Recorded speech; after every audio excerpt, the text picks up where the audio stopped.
আমার কাউকে ভালো লাগে, তাই সে ভালো করলে আমি আনন্দিত অনুভব করি। এটা কিন্তু বেশ স্বাভাবিক একটা বিষয়। এটাকে বরং সহানুভূতিশীল চরিত্রেরই একটি বৈশিষ্ট্য বলা যায়।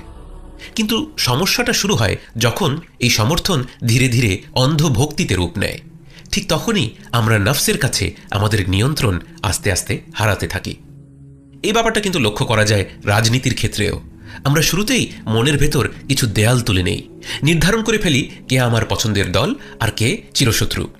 এরপর আমাদের কাছে দুনিয়াটা একেবারে সাদাকালো হয়ে যায়। যখন নিজের দলের কেউ কোনো ভুল করে, নফস তখন বলে নিশ্চয়ই এর পেছনে ভালো কোনো কারণ আছে, আমাদের পজিটিভ চিন্তা করা উচিত। অথচ ঠিক একই ভুল প্রতিপক্ষের কেউ করলেই আমাদের নফস পৈশাচিক উল্লাসে ফেটে পড়ে। তার সেই ত্রুটি নিয়ে কোনো বিদ্রুপাত্মক ফটোকার্ড বা ট্রোলিং চোখে পড়লেই আমরা হন্যে হয়ে সেটা শেয়ার করি। অন্যের অপমানে যেন এক বিকৃত আত্মতৃপ্তি খুঁজে পাই। খেলার মাঠ থেকে রাজনীতির ময়দান, মঞ্চ বদলায়, কিন্তু নফসের এই কুৎসিত লড়াই আর থামে না। কখনো লড়াইটা ব্রাজিল আর্জেন্টিনা নিয়ে, কখনো বা ভারত পাকিস্তান। একসময় ছিল বিএনপি আওয়ামী লীগ, এখন বিএনপি জামাত এনসিপি।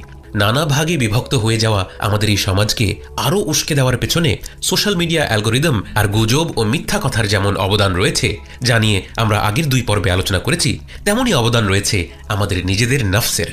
তাই আমাদের এই সমাজে প্রকৃত সহমর্মিতা ফিরিয়ে আনতে হলে তাজকিয়াতুন নফস বা নফসকে পরিশুদ্ধ করার কোনো বিকল্প নেই।